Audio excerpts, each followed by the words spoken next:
So our final speaker for today is Dr. Michael Glick. Dr. Glick is a distinguished scholar and professor at the School of Dental Medicine at the University of Buffalo, State University of New York. Dr. Glick has authored over 300 publications and has edited or co-edited 10 books. He served as a chair for the Vision 2020 FDI World Dental Federation and is presently chairing the Vision 2020 think tank. Dr. Glick is a past president of the American Board of Oral Medicine, and since 2005, he has served as editor of the Journal of the American Dental Association. He will present Defining Oral Health, Is It Important? Please welcome Dr. Michael Glick to the podium.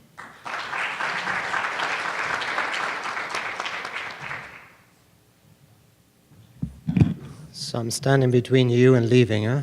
It's almost like before lunch. So hearing all these presentations here, I think we all should have a disclosure, but not financial, but should be some kind of genetic disclosure. I'm Swedish. Should I put it up there or so on and so forth? I don't know. Maybe that's a trait that comes through when I speak later on. I don't know. Anyway, thank you very much for the invitation to come here. And I have to tell you, I was a little bit concerned looking at the speakers ahead of me and the topics, how that would fit in with what I'm doing here. Because what I'm going to present to you is a work in progress. And if I heard today that what we have done did not fit in with what you guys are doing, I would be in trouble. But it seems like it's being okay. But I am very, very much looking forward to hearing your reaction to what we are doing here. So very quickly, in 2012, the World Dental Federation published something that was called the Vision 2020. It was a strategic plan for the World Dental Federation. The World Dental Federation, or FDI, is an organization that's been around for 105 years. Members are national dental associations, and by virtue of being a member of a national dental association, you are a member of FDI. So it represents over 1 million dentists, and we have around 132 different countries that are represented. So we have a World Dental Parliament that approves statements and work that we are doing. So in 2012, we came out with this new vision. And this vision was based on what are the opportunities and challenges that we face in dentistry, and how do we address those opportunities and challenges. From this work came that we need a think tank. We need to start to address things on a more timely manner, and it's more appropriate to the needs of our profession. So I was asked, together with David Williams, who is a former dean, both of medical school and dental schools, former president of IDR, and the two of us, we were asked to actually head up a think tank. And they asked us, so what's your first thing you want to do? And I said, well, we need to define oral health. And they said to me, but we know what oral health is. I said, yeah, what is it? And I got all these different definitions. I said, yeah, we need to start to define oral health. We need terms of references. And so our first task was to actually make a definition. This was not as easy as you think. 132 countries, every one of them have their own little definition of oral health, and so on and so forth. So what we did was we came up with a definition of oral health that wasn't a revolution, it was an evolution, meaning we took what already existed and we built on it, because we realized if we're going to do anything else, no one's going to accept it. And in 2016, we actually got it approved at the World Dental Parliament in Poznan in Poland by an overwhelming majority of the members, and has now become the FDI oral health definition. So what's different, unique about this? Tweaks more than anything else. Oral health is an important contributor to overall health and well-being, and thus needs to be properly defined, assessed, managed, and promoted. However, an understanding of what it's meant by and the implication of oral health may differ among different stakeholders. So here was the stakeholders. So we actually involved in stakeholders, National Dental Association, politicians. We actually had a minister from Brazil who was part of it. We had dental deans from China and other places. We had third-party payers. Delta Dental were involved in it, DentaQuest was involved, National Dental Association were involved, and so on and so forth. And we had physicians that were part of it as well. So the question always came up that we needed more clearly position our health within health, demonstrate our health does not occur in isolation, but it's an important part of overall health and well-being, and raise awareness of the different dimensions of our health as a dynamic construct, and lastly, empower patients by acknowledging how individuals' values, perception, expectation impact our health. So what I have heard during this past day and a half here has been phenomenal science and data, but I have not heard the patient's involvement yet. Patients' values and preferences. And that was also the challenge that we had in this definition, because until now, the oral health definition was based on what a dentist saw, which were more or less diseases and condition, and that's what about it. So that was our challenge to do. So we actually came up with a definition. As I mentioned, it was actually published. It should be 2016 down there, I apologize. So it was published in the Journal of American Dental Association. As you know, it's the most phenomenal, the best dental journal in the world. The most prominent, no, okay. Maybe that was subjective, I don't know. Anyways, JADA 2016, in December issue of the journal, we actually published this, what we called a universal definition of our health. The common definition can bring stakeholders together to advocate the importance of our health, to influence and shape parameters of care, health policies, research, education, and reimbursement models, and to shape future of our profession. Now, why did we put in reimbursement model? Excuse me. During the discussion of this whole thing, I actually asked third-party payers. I said, if I can improve our health, will you pay for it? And they said, sure. If you can improve our health, we'll pay for it. So what's the next question, and how do we measure it? So now we have a new definition of our health. Now we have to figure out how to measure it. So that's what we've been working on for the past year. And this is very timely here right now, because I'm going to show you what we have accomplished until today. And actually, I'm going to be on my way to Geneva next week, where we're going to finalize a paper to publish this whole thing, because what we came up with as measurements, and I will show you the process behind it, is now out for open review. It's been published now in 5 different languages, open for review. People go on the internet and they'll be able to say yay and nay, and I'm going to show you how we did this whole thing. All right, so what's the definition then? Oral health is multifaceted and includes the ability to speak, smile, smell, taste, touch, chew, swallow, and convey a range of emotion through facial expressions with confidence and without pain, discomfort, disease of the craniofacial complex. Just to give you an idea of the problems we had here, we had kissing in there as well. But because of culture issues in the World Parliament, it was actually voted down. I tried to argue it was kissing up, but they didn't get what I was saying. So kissing was actually taken out of it. But that became complicated a little later on when we talked about the measurements, because kissing could not only be romantic, it can also be mother and child and so on and so forth, right? But we had to unfortunately take kissing out of the whole thing. It's a fundamental component of health and physical and mental well-being. It exists along a continuum influenced by the values and attitudes of individuals' community, reflecting physiological, social, and psychological attributes that are essential to the quality of life, and is influenced by the individual's changing experiences, perceptions, expectations, and ability to adapt to circumstances. Just to give you an idea, when we finalized this whole thing, we went around the room of the people that put it together. And the physician in the room said to us, "Welcome to medicine." That was his comment. He said, "We have now a common language, and this is going to be phenomenal to bring this forward and see how we can collaborate together." So this definition is based actually on 3 core elements. It's diseases and condition status. We have physiological function or physiological status, and the psychosocial function. So instead of only having disease and conditions that we used to have, we actually now added those other 2 core elements. And if you want to look at how it looks like in a framework, it's a little bit more complicated, but you have the core elements in the middle, and those are the core elements of our health. And then you have driving determinants and moderating factors. And that's exactly what we've been talking about here for the past day. This is really where everything is brought together. What are these moderating, determining factors that will drive these cogs that are intertwined, obviously, and cannot function by themselves and in itself? And it will all lead to overall health and well-being, and then you can see there are arrows going back, and it's a circle, obviously, circle of friends, and that's how we get what we want to get to. All right, so this is the framework. The driving determinants, and we had a lot of discussion back and forth. I have a feeling we might actually tweak this a little bit more, but the concepts are still going to be there. So the driving determinants are factors that affect our health and cover 4 main domains: genetic and biological factors.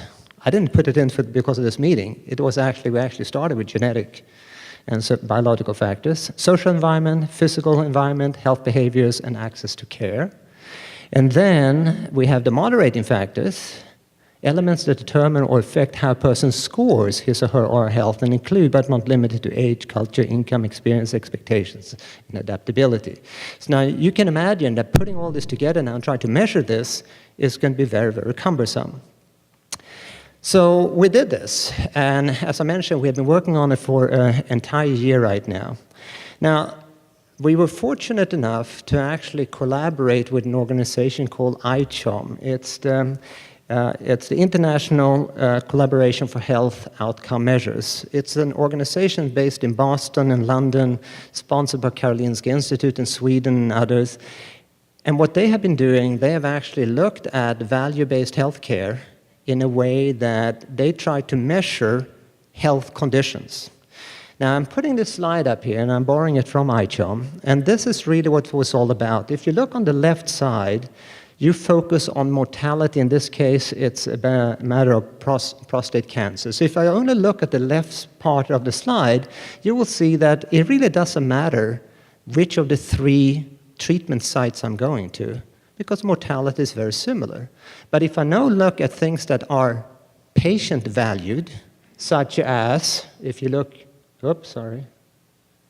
So if you look at the middle here, this is 1 year of incontinence, and this is 2 years severe erectile dysfunction. You see the differences now? So although scientifically and, when we start to publish our results, we look at this, it's a cancer, but if you start to get patients' values and preferences in, we get a completely different story. And that was the key, and that's what we're trying to do. So in the phase 2, the measurement one, we are going to base it on the definition that we had. And then in Buenos Aires, in September this year, we are going to have a vote and see if the measurements tools are going to be approved. And if they are, I need all of your help to validate them, because they're not going to be validated yet. But we're going to have the tools, and then we're going to figure out if we can validate them. So this was a project that was together with this ICHOM, which is a group, worldwide group, that have tremendous support from different type of organizations and governments, et cetera, bottom line here is, when you see on the left-hand side, you have the payers contain costs by paying for results achieved, and the bottom, providers compete to deliver high-quality results at competitive prices, and then you have the value-based healthcare in the middle there, and the value-based healthcare is patients' health outcomes that are achieved divided by the cost to deliver of those outcomes. But you can see the patients is the focus here. It's not what the data that I collect, it's what the patients feel is important. I'll give you an example, not related to this, but I recently got an article from Brazil that actually did a study on tooth whitening. And very proudly, they actually achieved 3 grades of whiter teeth. So my question back to them was, did the patient like it? And they never collected those data. So does it matter that you got 3 or 4 more grades of whitening if the patient didn't make a difference to them? And that's really what we're getting to here, right? It's how do we actually put it together? ICHOM until today have come out, I think they're now to 24 different standard sets. You can get online and get these sets, and they cover now 45% of disease burdens in the whole world. And they had actually started to do oral health as well, and they asked David and I to come in and help them doing their oral health measurements. So we combined then the FDI together with ICHOM, and it was a group that actually had people from all over the world. So we had people from United States, we had people from England. You may recognize some of the names here: Giorgio Tsakos, Richard Watt. They published enormous amount on these issues. Obviously, David Williams from there. Stefan Listel, he's a dentist and he's also a health economist, and published some very interesting paper just recently in JDR about a project he's involved with called Advocate that does very similar things that we do. We have people from Africa. We have a very enthusiastic, passionate, and phenomenally bright guy from Brazil, Roger Keller Celeste. We have also people from Dubai, and we have individuals from both Australia and New Zealand, as well as patients involved in this whole thing. So our aim was now to come up with a measurement, comprehensive, feasible, operationalized, and then figure out how to deliver this in a manner that people can use it. And that's obviously going to be the key thing. So, long process. We looked at over 1,000 papers that have been produced, and the key was, how do we get it into something that's manageable? It's very easy to come out there with a list of 200 questions, but no one's going to fill them out. So what's the minimal requirement that we need in order to get this, to achieve this? This is just give you an idea. We started in November 16. We are now actually in January, February of 18, and it probably is not going to be finished until another 2-3 months. So it's a long process that we did here. We had 7 Delphi, where we come up with things, and then we have actually through telephone calls and WebEx and Skypes, and then we have a Delphi, and then we figure out if it's more than 80% of people agree, it moves forward. You know how Delphi works, right? So this has been a fairly rigorous process, and not all of us got what we wanted. And I can guarantee you, when I show you what we got, many of you are going to say, well, why don't you have this, and why don't you have that, and so on and so forth. I can guarantee you we had everything. But we tried to get it down to minimal level, because otherwise it wouldn't be feasible, okay? The next step after World Dental Congress in September is going to be a validation project. So there we need help from people, obviously. How do we validate this? And until we can validate it, I'm not sure we want to keep going. Now, I had an idea, and I've been scoffed at by my colleagues at FDI and ICHOM, because what I want to do is, after we have finished the measurement and validation, can we create an oral health index? And I've been told it's impossible. And those of you who know me, that to me is encouragement. So I don't know if we'll be able to succeed in getting an oral health index, but think about it. And if you can help me doing this, I would really appreciate it. Can we actually get to an oral health index in the end? Because if we do, my assumption is that Delta will help to pay for that. If I increased patients' oral health, if I improved the oral health, will you pay for it? Probably what, sorry? I won't hold you to it. But that's what we're trying to achieve, not getting paid to doing a class 2 amalgam, but getting paid for actually improving oral health. But improving oral health not according to the dentist, but according to all those 3 different core elements, right? All right, so we also have had patients groups that have met, and one thing we completely forgot that came up was actually financial part of it. They said, well, why don't you have the financial stuff in there? We are clinicians, and we are researchers and scientists, and finances, who knows about finances, right? Well, the patients thought that was extremely important, so we had to include that as well. All right, so this is what's open for review right now. First, the physiological status and psychosocial functioning, general health status, self-confidence, and ability to eat. Measurements, how would you rate the health of your mouth, teeth, gums today? Would you say it is very poor, poor, fair, good, very good? The self-confidence, to what extent do you feel nervous or self-conscious because of problems with your teeth, gums, and dentures? Never, hardly ever, occasionally, fair, often, very often. Ability to eat, to what extent have you difficulty eating food due to problems with your mouth, teeth, and dentures? Never, hardly ever, occasionally, fairly often, and very often. Now, this is now for open review, and these are the minimal things. And again, I can give you another 100 items that we excluded through the Delphi and through the patient's input. Food alteration. To what extent do you change your food drinks that you usually consume because of problems with your mouth, teeth, and dentures? Ability to speak. To what extent have you difficulty speaking clearly due to problems with your mouth, teeth, and dentures? Ability to sleep. To what extent have you had difficulty sleeping? One item that kept going for a long time until it was voted out was actually breathing. People said, well, why isn't your ability to breathe? Why is that involved in it? And so you can see there was a lot of discussion back and forth, and what we tried to do is coming up with this minimal set that from that set you can make larger and larger surveys, but this should be the minimum requirement. Social participation, to what extent have you had difficulty enjoying contact or interacting with other people due to problems with your mouth, teeth, and dentures? Aesthetic satisfaction. And then productivity, to what extent have you had difficulty carrying out your usual work, job, role, or task due to problems with your mouth, teeth, and dentures? Here we started talking about how many days of work did you lose? And I said, okay, so housewife, is that days of work that you get paid for?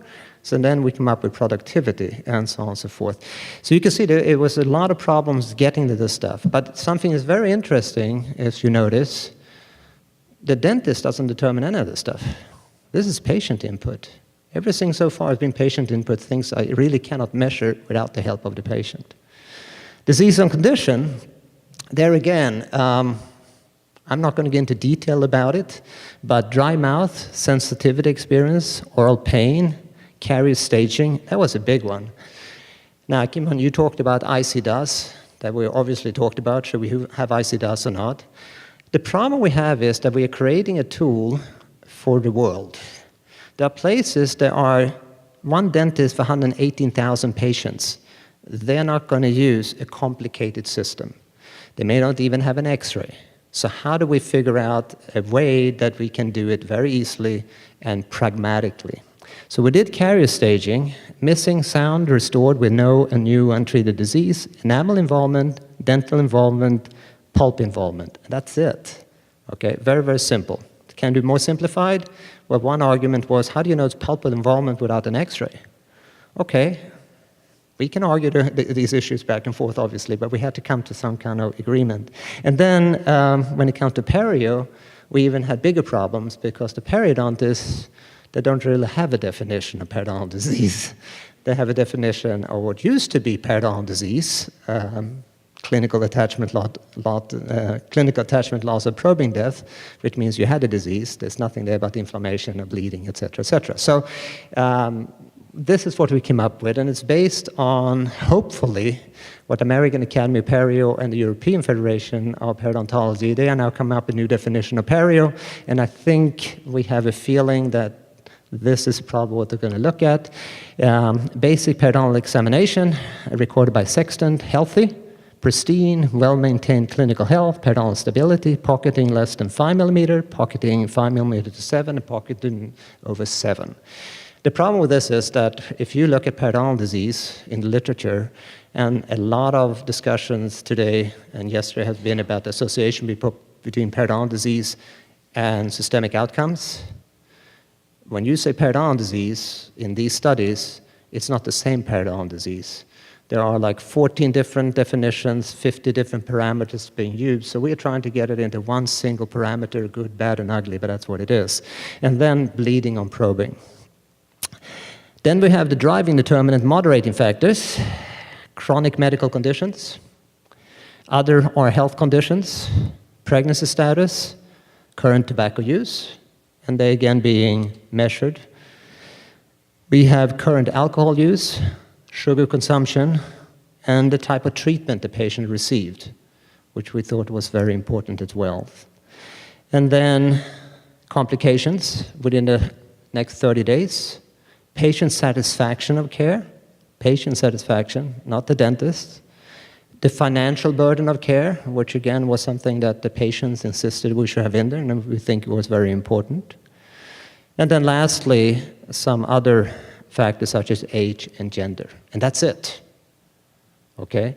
So the problem we have right now is it's still a fairly long list, but believe me, the list was much, much, much longer before. So we have tried to get it down to this list. Again, open for review right now, and then we have to figure out how to use it, obviously. We intended to have a short list, and this is the short list, and then for epidemiological studies and surveys and so on and so forth, you can probably make the list much, much longer. If any one of you want this stuff, I'll be happy to give it to you. This might be the final one, but I will only know that in a month or two. But most probably, well, I've seen the initial data that came in already. We have probably 50% of the open review that has come back to us. And so far, there have only been very, very minor suggestions. It seems like overall people are happy with this, because the key is minimal requirement, because maximum you can go all over the place. All right, shifting to public health. And by the way, if you looked at all the stuff I showed you here right now, that fits in beautifully with everything you've been talking about, directly in there. So you can use precision oral health with this definition and the measurements. And that's what I was worried about. I'm going to hear something here that doesn't fit, but it does fit. Okay, so that was pretty cool. All right, this is all of you know about the triple aim. Improving the patient's experience, improving the health of population, and reducing the per capita cost of healthcare, obviously. Need to curtail ever-increasing healthcare costs, shift to direct resource towards keeping people healthy rather than paying to treat the sick. How do we incorporate this within oral health? And then what is then better care? I sort of stole this from IOM, because IOM actually have definitions for all of these 6 categories. They have a definition for safety, effectiveness, patient-centeredness, timeliness, efficiency, and equity. Okay? And obviously you're going to get this in your handout. I don't need to read them for you here right now. But this, again, was part of the background that we used to create what I presented to you here right now. If you go into some of these specifically, if you look at patient safety, defined by IAM as the prevention of harm to patients, but there's actually a more tier system like this, because you prevent errors, learn from the errors that do occur, and it's built on a culture of safety that involves healthcare professionals, organization, and patients. Now, if you now take this and go to quality, the definition of IAM is the degree to which healthcare services for individuals or populations increase the likelihood of desired health outcomes and are consistent with current professional knowledge. That one, to me, is too broad and needs to be actually put into 2-tier dimension, because one should be for health systems perspective and one is from the practitioner's perspective, obviously. And Dental Quality Alliance, an organization that has been generated and promoted by ADA and others, they are actually looking at more the system-based part than the patient-based part. But both of them are very important, but the system part is what we usually forget. And even if you are a practitioner, you always belong to a system. So any small cog belongs to the overall one. So should we go from the practitioner to system, or from the system down to practitioner when we look at the quality of care?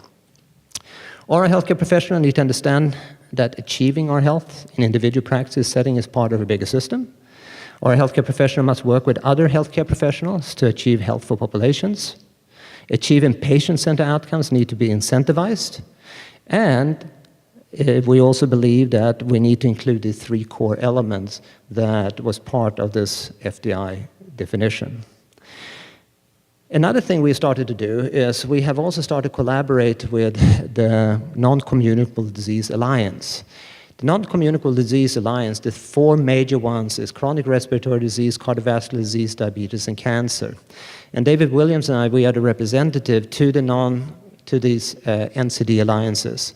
And there, our task is really promoting oral health. Now, the reason for that is not because we have the same diseases, but because we have the same common risk factors. So we are basing this on the common risk factor approach rather than the common disease approach, which goes back to very much what you guys are talking about here again. All right, very, very similar. All right. Now, another thing that is extremely important, by the way, is when you look at this, is that dentistry has really adopted vertical silo rather than a horizontal integrated approach, which we now have to do. And what is needed right now is probably the most important part here is the last one, expanded strategies for dental profession and the role of dental professionals. I'm a recovering dean, and when I used to speak to my students, I told them my goal is to educate healthcare professionals that happen to be dentists. That to me was the ultimate goal I wanted to achieve as an educator. And because we can provide tremendous amount of health information, advice, and so on and so forth for patients. Just to give you an idea, in November this year, the American College of Cardiology and American Heart Association came out with new guidelines for hypertension. It's called the 2017 ACC/AHA guidelines. Now, these new guidelines states that hypertension starts now at a systolic pressure of 130 rather than 140, as an example. Not only that, 46% of people in this country, adults over 20, now has hypertension. So I did a very quick calculation, and if you actually look at not aware of having hypertension, not treated, not controlled, you will have 52 million individuals in this country that fall into that one category, and they go and see a dentist. So do we have an opportunity here to help these individuals? Tremendous opportunity, obviously, to do this. That, by the way, if you make it into something more graspable, that's 1 in every 4 male and 1 in every 5 female in this country will be someone that you can help in a dental office that don't know that they have hypertension, are not controlled, or not treated. All right? Okay. The most important point here, I'm running out of time, but I have only 1 or 2 more slides, is the second one here. Another thing that we have been extremely conscious about, and what we're trying to do, is the second paragraph, embed oral health in all policies, agendas, and training programs. Oral health needs to be part of all health policies, of all policies. Can we achieve that? I don't know, but I think if all of us actually have the same goal in mind, we can do this. And until we do that, oral health is going to be forgotten, unfortunately. Now, we're trying to push the oral systemic health connection, and that's okay. Association, causal preferences, and so on and so forth, without getting into it. But it's much more than that. We have a role to play in the overall health of our patients that is go beyond the oral manifestations and diseases that may associate with systemic condition. Can we do diabetic screening in a dental office? Can we do cholesterol screening? Can we do HIV testing? Can we look for dermatological cancers, melanomas? And I can go on and on and on. We can do a lot of stuff in a dental office with our patients that perceive themselves as being healthy when they come and see us, obviously. So with that, I thought that more importantly, my presentation would actually to hear what you had to say about what I had to say. So thank you very much for your attention.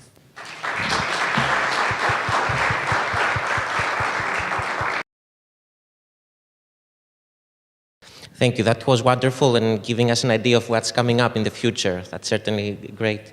To add to the importance of self-reported measures in, I guess, the communities, or not even patients, actually people's experience. There is an analysis that will be published in Lancet, I believe later this year, from analyzing different cohorts from more than 1 million people and looking at 5-year mortality. The single item predicting, self-reported, predicting 5-year mortality is, in general, how do you feel today? That single item. How do you feel today? How do you feel today? Yeah, so we had that in here. Yeah. Mm-hmm. So I don't know if that's worth adding here, but the self-reported measures actually are more important than than we think in the clinical And domain. that was the driving force behind changing this definition, as you might have seen. Exactly. Yeah, very much so. One more point about the ICDAS. Yep. I think the importance of ICDAS or any other system is the criteria Yep. we use, not the exact system. So I think unified or standardized criteria are important so that if we say dentin lesion, we all mean the same thing. So in our group, we're using ICDAS criteria, but actually using a three-tier system as you presented, which is the ADA system. The pulpal exposure, I think, may be interesting to consider perhaps an abscess versus a pulpal exposure, because if you're capturing pain from another domain, that category might be the presence of an abscess, which means infection and immediate attention. Yeah. So that's the progress that's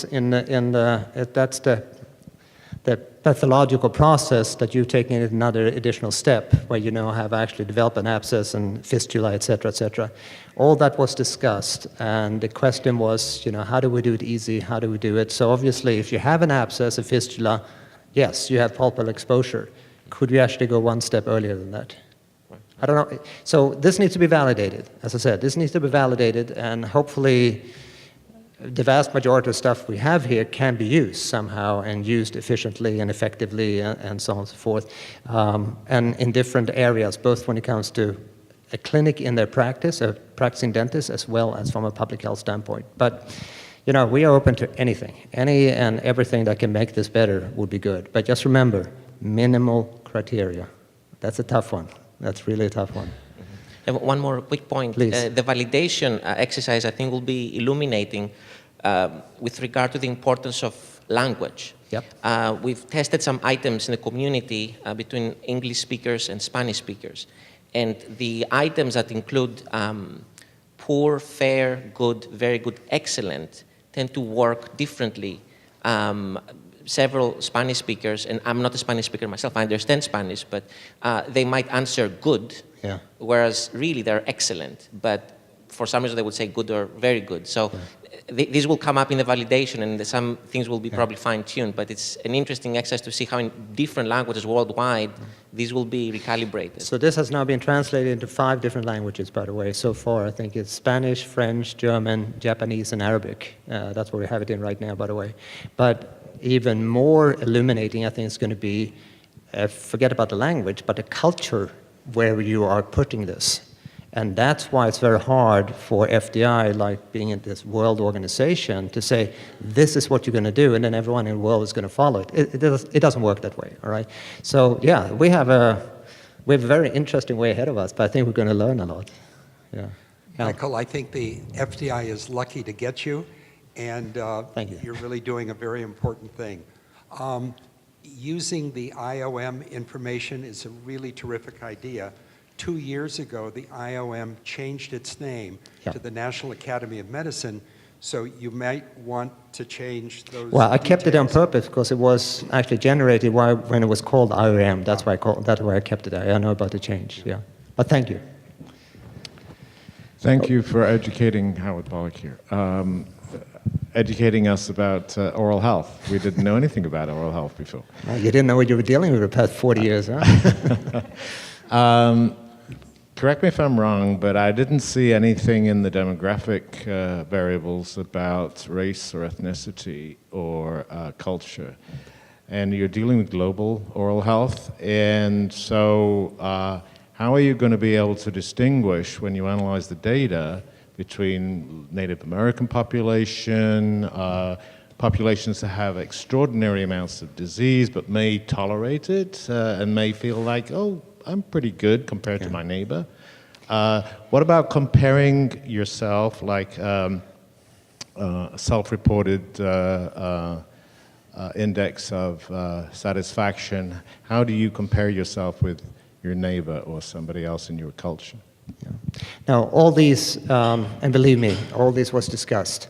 And what we initially did was we ended up with more or less saying that as this is going to be disseminated in all these different countries, the countries will determine what else they may want to add or detract from the survey itself. So if you have a very homogeneous society, Japan as an example, we use that, then maybe you're okay. If you go to the United States, then maybe you have to add the things that you're talking about. So this is going to be the rudimentary core things that we're going to talk about, and then obviously anyone and everyone using it can add things to it the way they see fit. As I said, we're going to have this short version, and then the long version could be as long as you want later on. Okay, but we need to start somewhere, and I don't think even the definition is, you know, set in stone. This is not something that was brought down on stone tablets from the mountain. It's something that we can change, hopefully, and it's going to be a living document, and we can live with this uncertainty that it's not set in stone yet. So hopefully that's what we're going to do. But thanks. So, Michael, you've presently answered the question I had to ask about that Howard just raised. But thank you for a fascinating presentation, and congrats to you and your group for leading such an extraordinary effort. I just want to emphasize the value of having a core set of measures that are global in their scope, that ideally are, as a core set, kept and used in every sort of political geographic setting, and then in addition can be augmented with additional items as needed for specific national or cultural or language groups. Yep. So I think this is a major step forward, both I think scientifically and I think also importantly politically, to get over 100 nations to really get this far, make this much progress in such a short time. It's a testament to your leadership and vision, so thank you for that effort. Well, thank you. Thank you. All right. Safe travels.